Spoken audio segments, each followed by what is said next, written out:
بسم اللہ الرحمن الرحیم۔ میرے بھائی اور دوستو، اللہ نے ہمیں بڑے ہی مختصر سے وقت کے لیے اس دنیا میں بھیجا، اور ہم سب اب اس دنیا کے اندر مرضی سے نہیں آئے، ہم بھیجے ہوئے ہیں۔ بھیجے ہوئے کا ہمیشہ حساب ہوتا ہے۔ اس کی مثال آپ یوں لے لیجئے، ایک شخص کو اپنے کام پہ رکھا اور آپ نے اس کو کچھ پیسے دیے، کہا کہ بازار چلے جاؤ اور یہ کام لازمی کر کر آنا ہے۔ اس کام کرنے کے لیے آپ میری سواری بھی استعمال کریں، آپ کو بھوک لگ جائے کھانا بھی کھائیں اور باقی ضروریات بھی کریں، لیکن جو میرا کام ہے یہ آپ نے ضرور کر کے آنا ہے۔ وہ شخص جائے، اپنی ضروریات بھی پوری کرے اور گھومے پھرے بھی، سیر و تفریح بھی کرے، اور مقررہ وقت کے اندر کام کر کر نہ آئے، بلکہ آپ کے دیے ہوئے پیسے کسی اور چیز میں خرچ کر کے آ جائے۔ اب یہ بتائیں آپ کا اس شخص کے ساتھ کیا معاملہ ہوگا؟ کیا آپ اس سے خوش ہوں؟ در حقیقت آپ کبھی خوش نہیں ہوں۔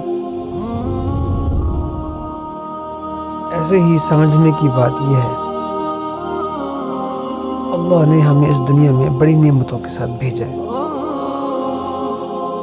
اللہ کی دی ہوئی چیزوں کو بھی استعمال کریں، اللہ کی ہواؤں فضاؤں کو بھی استعمال کریں، اللہ کے دیے ہوئے میں سے کھائیں بھی، اللہ کی زمین پر سیر بھی کریں اور ساری نعمتوں کو استعمال کریں۔ اور جس کام کے واسطے اللہ نے اس دنیا میں ہمیں بھیجا، اس کی بجائے اپنے نفس کی خواہشات پر چلتے چلتے اس دنیا سے چلے جائیں۔ اب آپ ذرا انصاف سے بتائیں، اللہ ہم سے راضی ہوں گے یا ناراض ہوں گے؟ یہ لمحہ فکریہ ہے کہ ہم نفس کی خواہش پہ چلیں اور آخرت میں اللہ کی رضا کی امیدیں رکھیں۔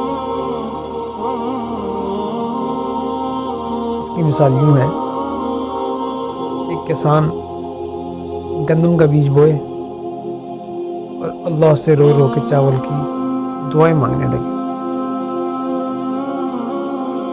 لوگ تو کہیں گے یہ بیوقوف ہے، گندم لگا کے چاول کی امید رکھ رہا۔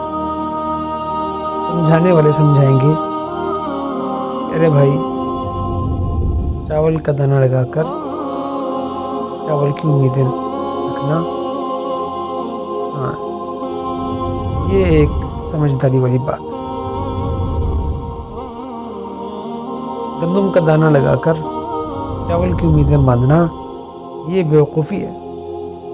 ایسے ہی ساری صلاحیتوں کو دنیا میں لگا کر، دنیا کی خاطر لگا کر، اس کی چیزوں کی خاطر لگا کر، اس کے عہدوں، اس کی ڈگریوں اور باقی سب چیزوں کی خاطر لگا کر، اور امیدیں اللہ کی رضامندی کی لگانا، یہ بڑی بیوقوفی ہے۔ اس لیے اپنی زندگیوں کا محاسبہ کریں کہ ہماری زندگیاں اس رخ پہ گزر رہی ہیں، اس رخ پہ ہمیں گزارنی چاہیے۔ اللہ ہم سب کو اس آخرت کے آنے والے گھڑیوں کی، اس زندگی کی تیاری کرنے کی توفیق عطا فرمائے۔